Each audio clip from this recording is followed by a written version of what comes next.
fait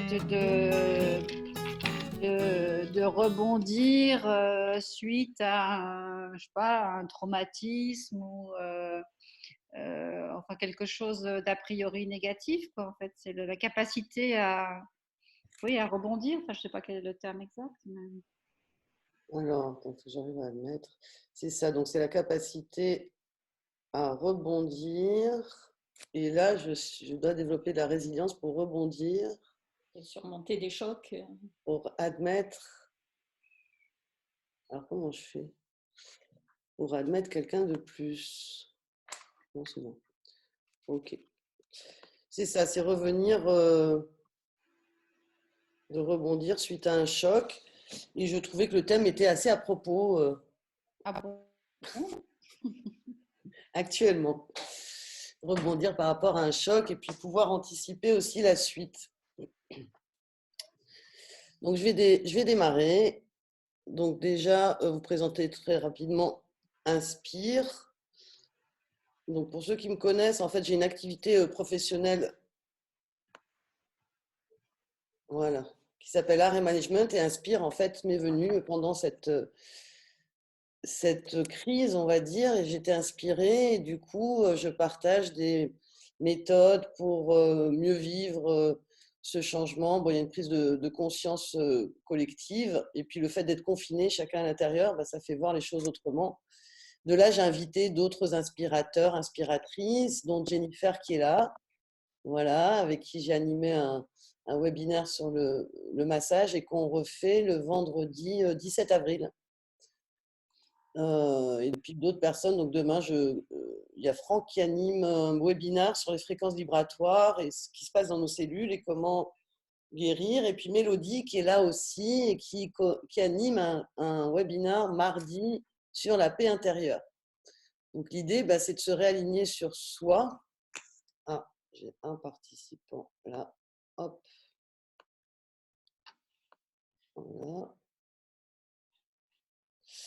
C'est de se réaligner sur soi, sur son être, et de vraiment connecter le corps, le cœur et la tête pour être dans la verticalité de son être, pour faire et non pas faire pour être.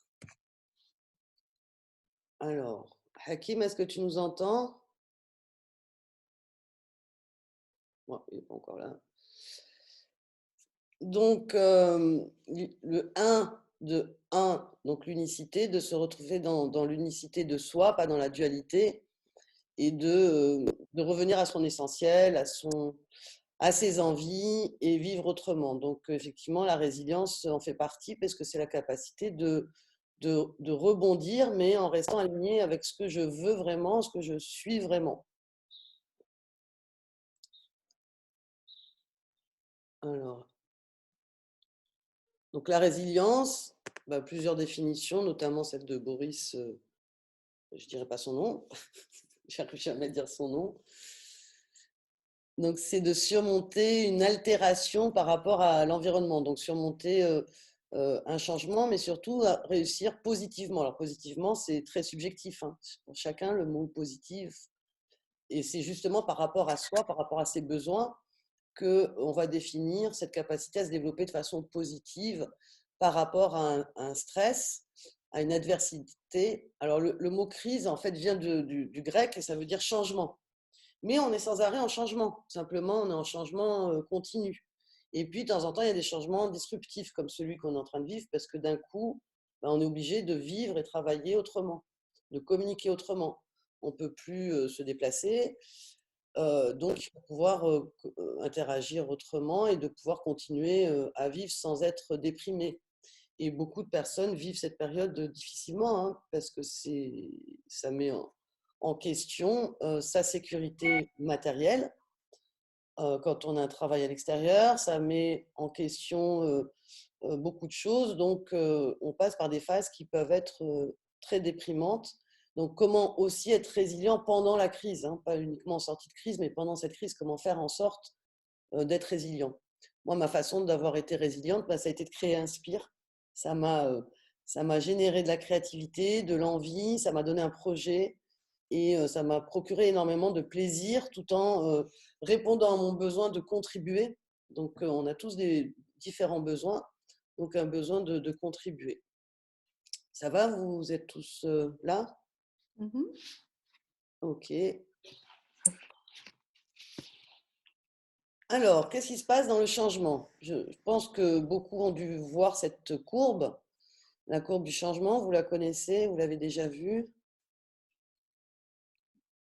Oui, ça va. Donc, en fait, quand il y a un changement, donc on a la ligne de temps, hein, en abscisse, et puis en ordonnée, on a l'amplitude en fait du changement.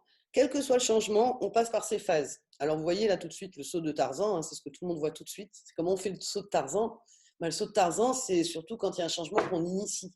Donc, on est forcément tout de suite dans l'envie d'avancer vers cette nouvelle voie. Vous décidez de déménager et vous êtes motivé pour déménager, ben forcément, c'est un changement. Mais vous passez par ce qu'on appelle le saut de Tarzan, vous vous engagez directement. Mais sinon, en général, on passe d'abord par un déni.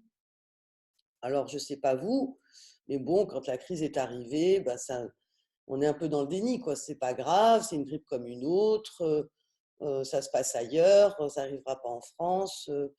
Voilà, on considère que ce changement, il ne nous concerne pas, quoi. Ensuite, ben, on commence à prendre conscience que le changement, il nous touche. Il s'applique à nous, donc on est un peu en résistance. Et puis, on a un déclic pour faire autrement. Et là, on explore. On va essayer donc de s'adapter par notre créativité pour résoudre une nouvelle façon de gérer sa vie. Ben, la preuve, hein, on fait des webinaires, on fait des apéros Zoom, on fait des anniversaires Zoom. Enfin voilà, on s'adapte et on fait les choses autrement. Et donc, on est engagé dans cette nouvelle façon de faire. Et donc, on a intégré le changement. L'amplitude de temps peut être très longue, hein, sur le deuil. Alors, c'est une courbe qui vient du docteur Kobler-Ross. Là, c'est écrit en référence. C'est la courbe de deuil. La courbe de deuil, c'est quand on perd quelqu'un de proche. Ben, au départ, on est dans le refus. On dit, mais c'est pas possible. Et puis après, on est dans la résistance. Et puis après, on est dans l'acceptation. Donc, c'est une courbe qui provient de ce deuil. Et en fait, le changement, c'est un deuil.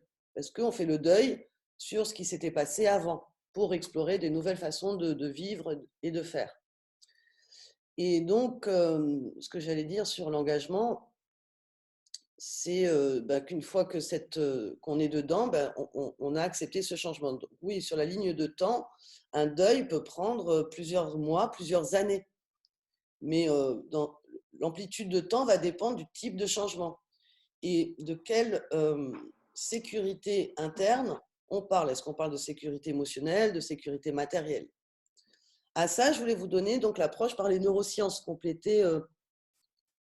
Alors, attendez, hop. Voilà. J'admets encore des gens qui arrivent. Là, je voudrais vous apporter la superposition de cette compréhension de courbe de changement avec qu'est-ce qui se passe dans notre cerveau, pour vraiment aller trouver en vous vos clés de résilience, sachant bah, qu'on a tous un cerveau qui a la même physiologie, mais qui a des données différentes. Vous n'avez pas la même mémoire, vous n'avez pas la même culture, vous n'avez pas la même histoire, donc forcément, vous allez réagir différemment. Donc, qu'est-ce qui se passe dans notre cerveau? Donc, notre cerveau, ben, il a plusieurs parties. Il a la partie hémisphère droit, hémisphère gauche, mais il a surtout plusieurs parties qui rentrent en compétition, en fait. Quand on doit prendre des décisions, quand on doit réagir, ben, on a différentes parties du cerveau qui vont prendre les rênes. Donc, le premier qui est en rouge, c'est le cerveau reptilien. C'est le cerveau, alors on l'appelle reptilien parce que c'est dans le sens de l'évolution chronologique de l'être humain. C'est le premier qui s'est développé. Lui, c'est vraiment le cerveau de la survie. Il va réagir par rapport à la vie, à la mort. Donc, c'est lui qui va développer des réactions physiologiques de stress, d'anxiété, de colère. Mais c'est physiologique. Donc, quand on vous dit de gérer vos émotions, ce n'est pas possible. On ne peut pas gérer l'émotion. Elle est physiologique, elle est instinctive. C'est le corps qui réagit. Par contre, on peut gérer l'expression de cette émotion. C'est qu'est-ce que je fais de cette peur, qu'est-ce que je fais de cette colère. Il faut savoir que quand le reptilien prend les rênes, il bloque toutes les autres parties du cerveau. C'est vraiment lui qui décide. Donc, quand on est en réaction de peur ou de stress, ben, on ne peut pas être créatif, par exemple. Donc, quand on dit que dans l'engagement, dans l'exploration, dans la résilience, en fait, pour rebondir, il faut être créatif, eh ben, on ne peut pas l'être tant qu'on est dans cet état de stress, en fait. Et puis après, je parlerai de comment gérer cette expression-là. En orange, on a le cerveau, c'est le paléolimbique. Donc lui, c'est le cerveau qui va être dans le rapport social, dominant, dominé, jugement externe, le regard des autres, et du coup la confiance en soi, mais aussi l'agressivité. Hein. Quand les gens sont agressifs, c'est que j'admets les personnes en plus. Non, c'est bon. Quand on est agressif, c'est parce qu'on se sent agressé, donc on a une réaction d'agressivité. D'ailleurs, dans le corps, quand on est dans l'agressivité, donc dans la colère, on a les muscles qui se contractent, le cœur qui bat plus vite pour accélérer la circulation sanguine dans le corps, et on est en posture comment on dit en français, to jump, d'attaque. Voilà, on est prêt à attaquer, et donc c'est le corps c'est en fait ce que vous avez capté avec vos 5 sens qui vont envoyer des informations au cerveau qui va générer la production de neurotransmetteurs, donc d'adrénaline, de cortisol, et qui va donc générer cette palpitation cardiaque, la contraction des muscles, et c'est instinctif. Hein, on est agressif, on va réagir contre l'autre. Donc ça, c'est au niveau du paléolimbique. En jaune, vous avez le néolimbique. Alors là, c'est vraiment tout ce qui est les conditionnements, tout ce qu'on a appris en termes d'éducation, les croyances collectives.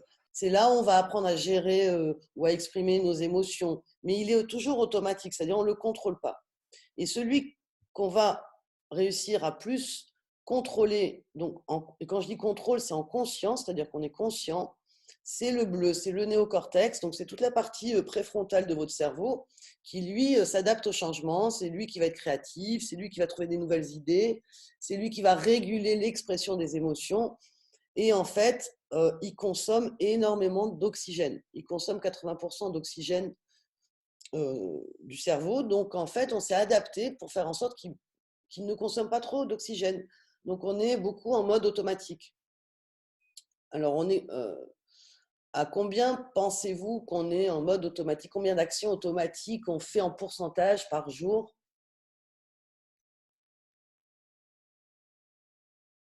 Je vous écoute. Vous pouvez mettre 80%. combien? Moi, je dirais au moins 60%. 60. Qui dit mieux? Moi, je suis à 80. 80. Je disais 90. 95. 99. 99% de nos actions sont automatiques, c'est-à-dire qu'on utilise notre préfrontal qu'à 1%. Quand on apprend quelque chose de nouveau, vous apprenez à conduire, vous êtes hyper concentré, donc c'est le néocortex, et ça consomme beaucoup d'énergie, donc on est fatigué. On est fatigué après une réunion qui nous demande de la concentration, on est fatigué après un examen, on est fatigué quand on est vraiment concentré parce que c'est le néocortex qui a pris les rênes. Et en fait, une fois qu'on a appris quelque chose, eh ben on le stocke, on le met au niveau du néolimbique. Et donc, c'est le cerveau automatique qui prend le dessus. Et c'est pour ça que des fois, vous arrivez chez vous, vous ne savez pas comment. Vous avez été en mode automatique, que vous avez conduit, et vous n'êtes pas du tout... en fait, quand on n'est pas concentré sur ce qu'on est en train de faire, on fait les choses de façon automatique. Alors, un grand mythe, un neuromythe, comme on dit, que les femmes sont multitâches. C'est pas possible d'être multitâche avec une action qui demande de la concentration. On peut effectivement discuter avec une copine, éplucher les carottes. Alors, je ne sais pas quelle tâche est automatique. Mais en fait, on ne peut pas rédiger un mail qui demande de la concentration et en même temps parler au téléphone pour négocier un contrat. Ce n'est pas possible. Donc c'est vraiment important de prendre conscience de ça et puis de l'accepter parce que c'est notre physiologie, la nature est ainsi faite. Par contre, de le savoir vous permet d'ailleurs, vous le faites de façon automatique et non consciente, hein, quand vous savez que vous devez trouver une idée ou vous êtes en mode panique parce que vous avez perdu vos clés ou parce que mon téléphone est cassé. La première réaction, c'est la panique. Bah, qu'est-ce que je fais? Première chose, c'est bon, tu te calmes, prends une grande inspiration, tu te poses, tu vas trouver une solution. Donc, en fait, on déconnecte le mode mental automatique pour redéclencher le préfrontal. Et on est dans l'inspire, d'où inspire aussi, parce que l'inspiration, c'est qu'on amène le souffle de vie en soi pour inspirer ce qui se passe autour de nous et pour expirer, c'est-à-dire de produire une nouvelle idée. Donc, quand on est en résilience, pour pouvoir explorer, ben, on va adresser ça. Alors, qu'est-ce qui se passe au niveau des émotions? Donc, les 4 émotions qu'on étudie et qu'on voit principalement en neurosciences, ce sont celles-ci. En bleu, vous avez donc les 4 émotions. Vous avez le désir, donc c'est vraiment le plaisir, le désir d'avancer, la colère, la peur et la détresse. Et en noir, vous avez l'expression de l'émotion. Donc le désir, ben, on avance, on est motivé, on s'implique, on explore. Donc dans la courbe du changement, c'est la partie où on explore. La colère, on va l'exprimer par de l'agressivité, de l'agression. La peur, on va l'exprimer par de la fuite. Alors on ne part pas en courant dans la jungle, mais on ne répond jamais à des mails, on ne fait pas une tâche qu'on n'a pas envie de faire. C'est la procrastination en fait. C'est que quelque part, on a peur de quelque chose, mais on n'en est pas conscient. On va trouver des prétextes. Moi, j'ai jamais le temps d'aller à la piscine, par exemple, alors que j'ai le temps de faire plein de choses. Donc, il y a quelque part, j'ai pas envie d'aller à la piscine, quoi. Je suis pas dans. Il y a quelque chose qui me fait peur, ben oui, parce que j'aime pas passer par les vestiaires, les machins, tout ce truc. Donc, ben voilà, maintenant je le sais, j'en suis consciente. Donc, ça permet aussi de s'accepter, d'accepter notre part humaine. Et puis la détresse, c'est les pleurs, c'est la tristesse, c'est voilà, quand on perd quelqu'un, ou quand on est dépourvu, ben, on pleure et ça fait du bien de pleurer. Et, parce qu'on permet d'exprimer en fait nos émotions. Et quand on ne pleure pas, ben, on le sent parce que ça ne passe pas dans la gorge, hein, c'est bloqué. Alors, si j'utilise ces émotions à la courbe du changement, ben, en fait, à chaque phase, on va exprimer des émotions principales. Bon, on peut en avoir plusieurs. Hein. D'abord, dans le déni, ben, c'est la peur en fait. Hein. Je suis dans le déni parce que je ne veux pas prendre en compte que ce changement me touche. D'accord? Donc, si vous travaillez dans des entreprises, vous voulez mettre en place un nouveau logiciel, et ben, il y a des personnes qui seront dans le déni parce que pour eux, ça ne les concerne pas, parce qu'ils ont peut-être peur de ne pas être à la hauteur, de ne pas savoir se servir de cet outil. Ensuite, on passe à la résistance, et là, c'est un peu de tristesse. Ben, c'est quand même prendre en compte que le changement s'applique à soi. Et puis, c'est la colère. C'est la colère, alors c'est ce qu'on appelle la résistance au changement. Et beaucoup de gens se plaignent de la résistance au changement, mais en fait, c'est très bon signe qu'il y ait de la résistance parce que ça montre que la personne a intégré le fait que ce changement la concerne. Sinon, la personne, ça veut dire qu'elle s'en fout en fait.